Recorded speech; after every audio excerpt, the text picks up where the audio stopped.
열왕기상 10장 530면입니다. 한 절씩 교독하도록 하겠습니다.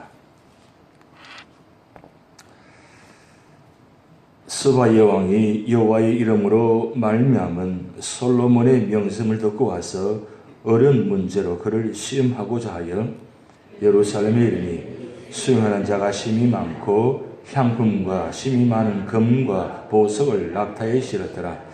그가 솔로몬에게 나와 자기 마음에 있는 것을 다 말하며 솔로몬이 그가 묻는 말에 다 대답하였으니 왕이 알지 못하여 대답하지 못한 것이 하나도 없었더라.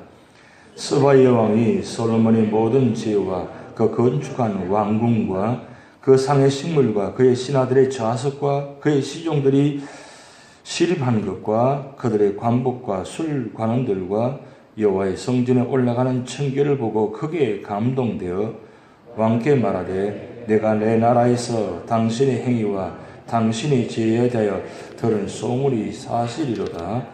내가 그 말들을 믿지 아니했더니 이제 와서 친히 본즉 내게 말한 것은 절반도 못되니 당신의 지혜와 복이 내가 들은 소문보다 더하도다. 복되도다 당신의 사람들이여, 복되도다 당신의 이 신하들이여, 항상 당신 앞에 서서 당신의 지혜를 들음이로다. 당신의 하나님 여호와를 송축할지로다.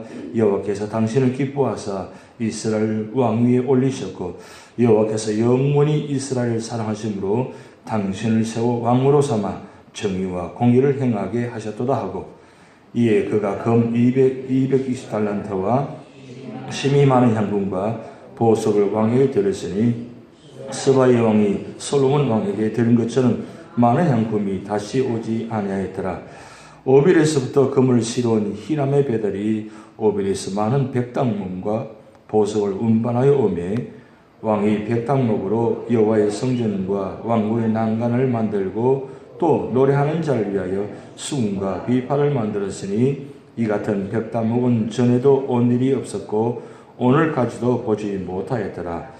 솔로몬 왕이 왕의 규례대로 스바 여왕의 물건을 준 것 외에도 또 그의 소원대로 구하는 것을 주니 이에 그가 그의 신하들과 함께 본국으로 돌아갔더라. 솔로몬의 새 임금의 무게가 금 666달란트요 그 외에 또 상인들과 무역하는 객상과 아라비아의 모든 왕들과 나라의 고관들에게서도 가져온지라. 솔로몬 왕이 쳐서 느린 금으로 큰 방패 200개를 만들었으니 매 방패에 든 금이 600세겔이며 또 쳐서 느린 금으로 작은 방패 300개를 만들었으니 매 방패에 든 금이 3만에라. 왕이 이것들을 레바논 나무 궁에 두었더라. 왕이 또 상하로 큰 보좌를 만들고 정금으로 입혔으니 그 보좌에는 6,000개가 있고 보좌 뒤에 둥근 머리가 있고 앉는 자리 양쪽에는 팔걸이가 있고 팔걸이 곁에는 사자가 하나씩 서 있으며 또 12사자가 있어 그 6,000개의 좌우편에 서 있으니 어느 나라에도 이같이 만든 것이 없었더라. 솔로몬 왕이 마시는 그릇은 다 금이요 레바논 나무 궁의 그릇들도 다 정금이라. 은 기물이 없으니 솔로몬의 시대에 은을 귀히 여기지 아니하면 왕이 바다에 다시스 배들을 두어 히람의 배와 함께 있게 하고 그 다시스 배로 3년에 한 번씩 금과 은과 상아와 원숭이와 공작을 실어 왔습니다.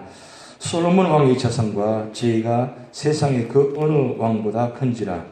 온 세상 사람들이 다 하나님께서 솔로몬의 마음에 주신 지혜를 들으며 그의 얼굴을 보기 원하며 그들이 각기 예물을 가지고 왔으니 곧 은그릇과 금그릇과 의복과 갑옷과 향품과 말과 노새라 해마다 그리하였더라. 솔로몬이 병거와 마병을 모으매 병거가 1,400대요 마병이 12,000명이라. 병거성에도 두고 예루살렘 왕에게도 두었으며 왕이 예루살렘에서 은을 돌같이 흔하게 하고 백향목을 평지의 뽕나무같이 많게 하였더라.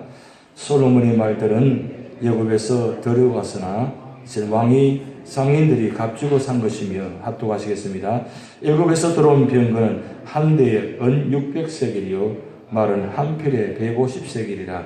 이와 같이 햇사람의 모든 왕과 아람 왕들에게 그것들을 되팔기도 하였더라. 아멘.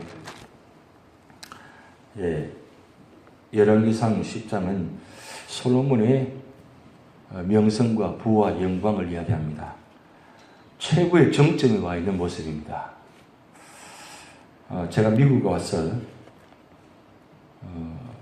휴스턴에 거주하면서 그 휴스턴에 가까운 오스틴이라는 곳이 있습니다. 아무래도 그때 당시만 지금도 그럴지 모르는데 미국에서 제일 살기 좋은 도시 하면 오스틴이라고 합니다. 거기는 큰 산은 없습니다. 좀 높은 언덕이 있고 중간에 콜로라도 강이 흐르고 있고 굉장히 날씨가 좋습니다. 공기도 좋고 휴스턴하고는 한 2시간 반 정도 거리인데 휴스턴하고 그 오스틴 사실 먼 거리도 아닌데 그렇게 차이 날 수가 있는지 몰라요.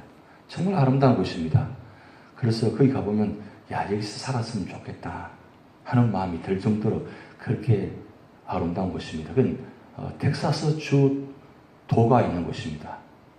그런데 거기에 미국에서 부자 집을 가본 적이 있습니다. 가보았는데 차를 타고 한 2시간 정도 이상 다녀야만 가는 곳입니다. 그 안이, 그 부자 집 안이 다 보려면 차를 타고 2시간 정도 다녀야 되는 곳입니다. 실질적으로 가보았더니 정말 대단한 곳입니다. 그 집 안에 그러니까 땅 크기가 엄청난 크기인데 그 안에 강이 흐르고 있고 그리고 목장이 있고 있을 것 다 있어요. 다 있는데 그 부자가 사는 집을 들어가 보았습니다. 그 정도 땅 크기와 그 정도 부자면 집이 굉장히 화려할 줄 알았어요. 엄청난 부자니까 집안에 시설들도 갖춘 것도 정말 화려하고 대단한 고급으로 해놓은 줄 아는데 들어가 보았더니 깜짝 놀랐어요. 너무너무 소박한 거예요. 그냥 보통 집보다도 못할 정도로 그렇게 방마다 그냥 간단하게 해놓고 아주 소박하게 해놓았다는 거예요. 근데 거기 있는 그 사람이 안야원이 그렇게 합니다. 왜 이 집을 그렇게 큰 땅을 갖고 있고 그리고 이렇게 집을 충분히 더 잘 지을 수 있고 더 갖출 수 있는데 왜 이렇게 집은 소박하게 해놨냐? 그 이유가 이 주인이 집을 너무 잘 가꾸고 너무 잘 해놓으면 거기에 치우쳐가지고 정신을 못 차리기 때문에 집만큼은 소박하게 그리고 그 대신 내가 가지고 있는 건 다 이웃에 환원하는 사회 기부금을 내고 그렇게 살게 하기 위해서 그렇게 그 집을 지었다는 겁니다. 땅은 굉장히 큽니다. 목장이 있고 다 있지만 집만큼은 그렇게 화려하게 짓지 않았다는 거죠. 왜? 거기에 치우치지 않고 그것이 성공이 아니고 진정한 성공은 받은 축복을 나눠주는 것이. 그래서 차라리 내가 이만큼 가진 것만 해도 감사하다. 그리고 받은 것은 다 나눠주겠다. 그것이 그 주인의 마지막 철학이라는 거예요. 그 이야기를 듣고 굉장히 참 감동을 받았습니다. 근데 휴스턴에 가보면 한인들이 부자들이 좀 있습니다. 굉장히 큰 상가를 갖고 있고 그리고 누가 봐도 한인 중에서 저만한 분은 참 성공한 사람이다. 그런 분의 가정을 가보면 집을 굉장히 화려하게 해놨어요.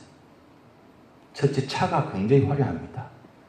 그리고 집안에 이 한 가지 한 가지가 보기만 해도 저는 어느 것이 비싼 건지 잘 모르니까 그런데 그냥 보기만 봐도 와 할 정도로 근데 그런 가정에 가면 예배가 잘 안 드려져요.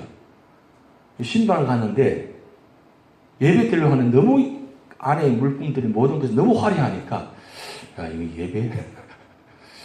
그런 마음이 들 정도로 굉장히 화려하게 지어놨어요. 그런데 그 화려하게 지은 집안에 그분이 살아가는 모습은 세상적으로 성공했는지는 모르지만 신앙적으로는 성공하지 못한 거예요. 그저 일주일에 한 번 교회 나올까 말까. 바쁘면 교회 안 나옵니다. 틈만 나면 골프 치러 다니고, 그 집 뒤편에는 골프장이 있는데 매일 같이 골프 치는 연습할 정도로 그렇게 필드를 만들어 놓았어요. 집 안에다가. 그 정도로 화려하게 해놨는데 진짜 중요한 그것은 하지 않고 있다는 사실이에요. 그래서 보면서 참 걱정도 되고 염려도 되고, 그래서 말씀을 드리고 또 예배를 드리고 또 건조도 합니다마는 사실 진정한 성공이 무엇인가 그것을 많이 보게 됩니다. 오늘 여러분 열왕기상 10장은 솔로몬이 정말 누가 봐도 성공했습니다. 세상에서 아마 가장 성공적인 삶을 살았지 않겠나. 그런데 이 모든 성공은 솔로몬이 잘나서, 솔로몬이 위대해서, 솔로몬이 능력이 있어서 성공한 것이 아니고, 오늘 여러분 10장에 아주 중요한 말씀이 시작됩니다. 1절 말씀은 스바 여왕이 여호와의 이름으로 말미암은 솔로몬의 명성을 듣고 라고 기록해 놨어요. 솔로몬이 명성을 얻고 부와 영광을 얻은 것은 솔로몬이 위대한 것이 아니라 여호와 하나님이 솔로몬을 축복하셨기 때문에 이렇게 성공했다는 것을 기록해 놨다는 사실이에요. 이걸 놓치면 안 됩니다. 그래서 스바의 여왕이 하나님께서 축복한 것은 어떻게 축복하신 것인가, 그것을 목도했다는 사실이에요. 그래서 이 스바 여왕이 와서 하는 말이 9절 말씀 보세요. 9절 말씀 보면 이렇게 기록되어 있습니다. 당신의 하나님 여호와를 송축할지로다. 여호와께서 당신을 기뻐하사 이스라엘 왕이 올리셨고 여호와께서 영원히 이스라엘을 사랑하심으로 당신을 세워 왕으로 삼아 정의와 공의를 행하게 하셨도다. 이렇게 기록해 놨어요. 이 스바 여왕은 하나님을 믿지 않은 사람입니다. 이방 나라의 왕입니다.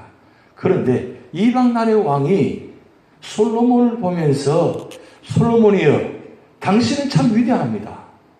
당신 정말 대단합니다. 정말 말로만 들었는데 와서 보니까 말로 듣는 것보다 더 이상으로 정말 대단합니다. 위대합니다. 그렇게 말하지 않고 스바 여왕이 뭐라고 합니까? 하나님 여호와를 송축할지로다. 솔로몬 당신을 보니까 하나님 정말 위대하시다. 하나님께서 기뻐하십니다. 그래서 축복하셨습니다. 이렇게 고백하는 거예요. 이거 참 놀라운 고백입니다. 누가 봐도 이 솔로몬 왕 그리고 이 땅의 축복은 솔로몬 왕이 위대한 것이 아니라 하나님께서 축복하셔서 이와 같이 되었다는 것을 이야기한다는 사실입니다. 그런데 문제는 뭐냐면 이와 같이 놀라운 축복을 주셨는데 솔로몬은 어떻게 하느냐, 그 부와 명성과 축복을 가지고 어떻게 하느냐면 14절부터 29절까지 솔로몬이 하는 세 가지 모습을 다 기록해 놓았어요. 첫째 14절부터 22절까지는 보면 진짜 그 받은 축복을 너무 호화스러운 생활을 하고 있는 거예요. 하지 않아도 되는 것을 금으로 방패를 만들고 그것을 만들어서 보관했다까지 있다고 했어요.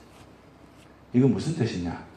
그 많은 받은 축복 금을 가지고 그것을 하나님의 영광을 위해서 나라의 백성들을 위해서 사용한 것이 아니라 금을 방패를 만들어 가지고 그것을 보관했다 그랬어요. 장식품을 만들기 위해서 보관했다. 여러분 부잣집 가보면 세상에 좋은 건 다 갖다 놓습니다. 그런데 그 부자들의 마음 욕심이 어느 정도까지냐?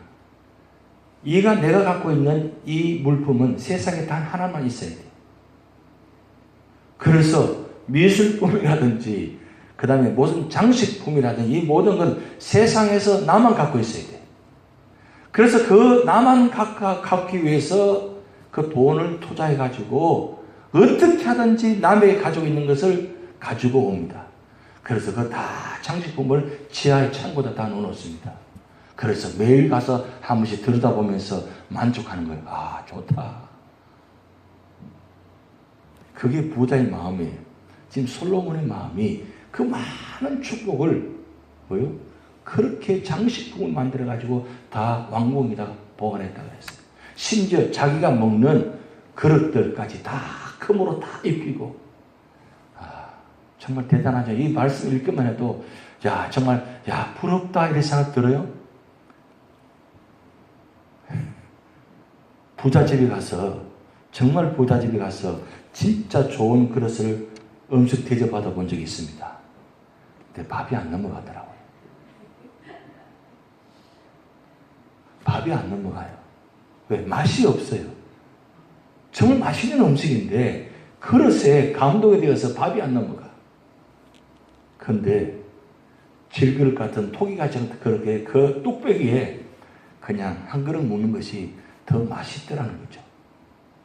그게 모르겠습니다. 저는 시골 출신이라 가지고 깡촌 출신이라서 그런지 모르지만 아직도 여전히 아무리 귀한 음식보다도 여전히 시골 음식, 토종 음식이 더 맛있어요.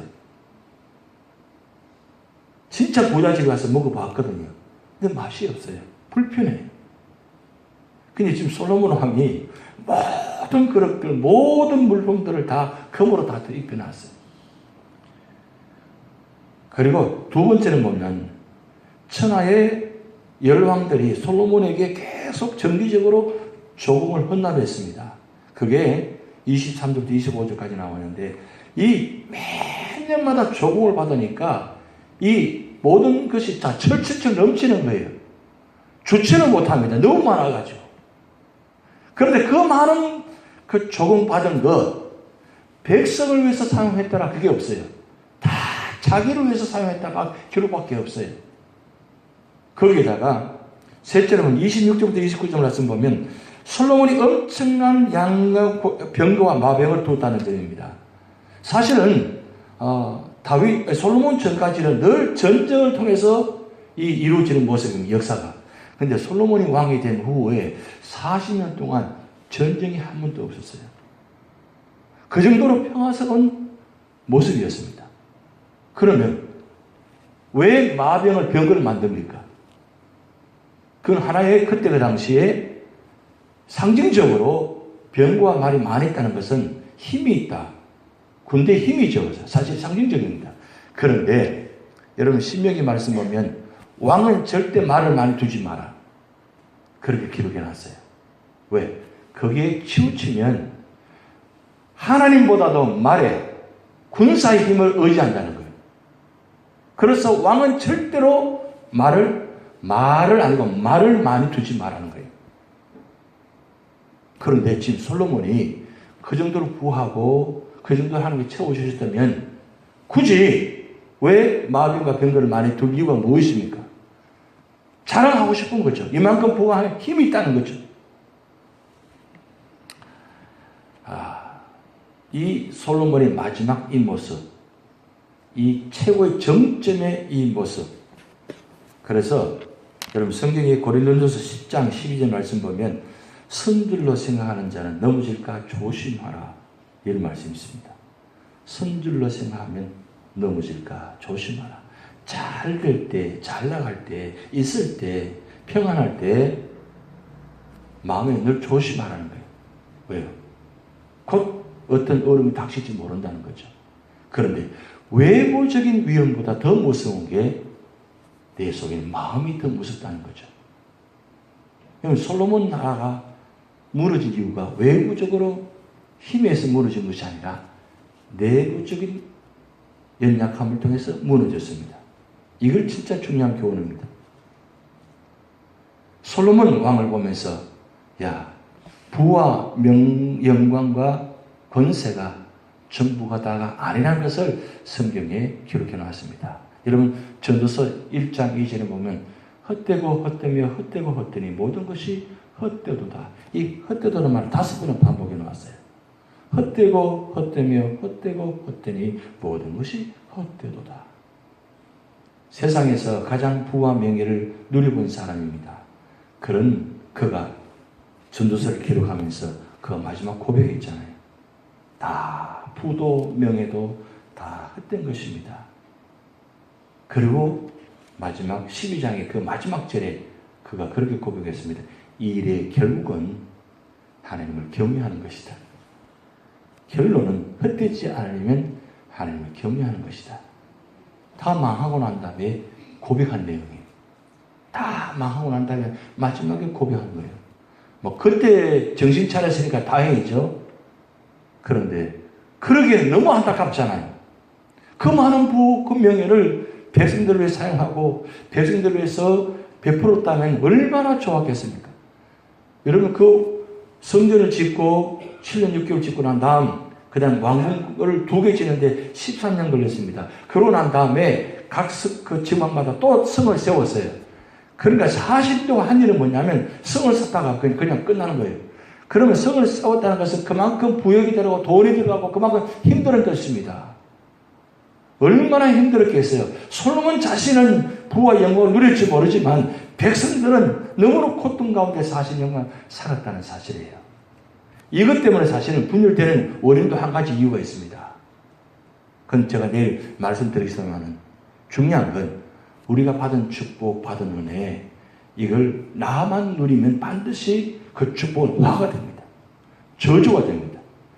물론 하나님이 주신 축복입니다. 근데 하나님이 주신 축복도 머물면은 썩는다는 거예요. 그런데 그 내가 받은 축복이 진정한 축복이 아니고 언제 진정한 축복이 되느냐? 받은 축복을 축복의 통로가 되어서 그것을 다른 사람에 주어졌을 때 그게 진정한 축복이 된다는 사실이에요. 그래서 내가 갖고 있는 진정한 축복이 아니에요. 내가 갖고 있는 물질이 진정한 물질이 아닙니다. 그럼 언제 그게 물질에서 축복이 되느냐? 내가 갖고 있는 것을 하나님을 위해서 이웃을 위해서 쓰고 남을 때 그때에 진정한 축복이 된다는 사실이에요. 여러분 맨하탄 가보면 2개의 상징적인 건물이 있습니다. 이 월드 트레이드 센터 그 상징적인 게 아니고 록펠러 센터의 건물이 있고 그 다음 유엔 본부 건물이 있습니다. 이 2가지가 사실은 뉴욕 맨하탄 상징적인 건물입니다. 한마디로 말하면 부의 상징적인 건물이면서 그리고 이 록펠러가 마지막으로 남긴 작품인데 이것을 통해서 마지막 결론은 어떻게 해야 되는가 그것을 보여주는 겁니다. 특별히 유엔 건물 일본가 건물이 그 선상에 있잖아요. 그건 록펠러가 땅을 기부하면서 시작된 것입니다. 그건 무슨 상징입니까? 이 온 지구상에서 저 유엔 본부 건물을 보면서 누구를 생각하겠어요? 록펠러를 생각하지 않겠어요? 록펠러가 왜 그것을 저 건물을 세우겠습니까? 왜 땅을 기부했겠습니까? 다 나눠주는 그런 축복을 알았기 때문입니다. 그래서 록펠러가 성공의 비결이 있는데 여러분 많이 들었을 것입니다. 이렇습니다. 첫째, 그가 성공할 수 있는 비결은 뭐냐? 첫째, 하나님을 친아버지 이상으로 섬겨라. 하나님을 친아버지 이상으로 섬겨라. 그리고 주일 예배는 본교에서 드리라. 그리고 세 번째로는 오른쪽 주머니는 항상 11조 주머니로 하라. 록펠러가 한평생에 늘 그렇게 살았다는 거죠. 그리고 아무도 원수를 만들지 말라. 그리고 아침에 목표를 세우고 기도하라. 그리고 잠자리 들기 전에 하루를 반성하고 기도하라. 그리고 아침에는 꼭 하나님의 말씀을 읽어라. 그리고 남을 도울 수 있으면 힘껏 도우라. 그리고 마지막 예배 시간은 항상 앞에 앉아라. 자, 한 가지는 뺐습니다. 오해하실까 싶어가지고 그건 뺐습니다. 여러분 보면 한 가지 한 가지가 다가 늘 자기 중심으로 사는 것이 아니라 남을 위해서 받은 축복을 그저 자기는 축복의 통로지 축복의 결론은 아니라고 한다고 합니다. 록펠러의 결론은 언제나 나는 축복의 결론이 아니고 나는 축복의 통로다. 그래서 내가 받은 이 많은 축복은 반드시 흘러가야 된다. 흘러서 다른 사람에 전달돼야 진정한 축복이 된다. 그래서 받은 축복을 가지고 언제나 베풀고 세우고 나누었습니다. 다 하나님을 위해서. 그래서 남은 흔적들이 저기 보여지고 있습니다. 여러분, 그렇게 생각하죠. 한 불이나 담은 성공해 봤으면 좋겠다. 여러분, 그렇게 생각할 수 있죠. 그런데 제가 오늘 새벽에 앉아서 아주 성공은 뭐냐, 아주 소박한 성공을 제가 보았어요. 4살의 성공은 바지 오줌을 싸지 않는 거다. 그런데 80살의 성공은 마찬가지로 바지에 오줌을 싸지 않는 거다. 제가 이게 딱 보는 순간에, 야, 이게 진짜 성공이구나. 그래서 상황은 다 다르다는 거죠. 4살 때 모습과 80살의 모습 다르다는 거죠. 그런데 그때나 지금이나 나의 상황은 어떤 모습이냐? 똑같다는 거죠. 4살 때의 모습이나 8살의 모습 때, 그때 상황으로 주었을 때, 그때 상황에 최선을 다하고 실수하지 않고 그리고 살아가는 모습. 그게 가장 소박한 성공이잖아요. 그런데 그리스도인의 진짜 성공은 무엇입니까?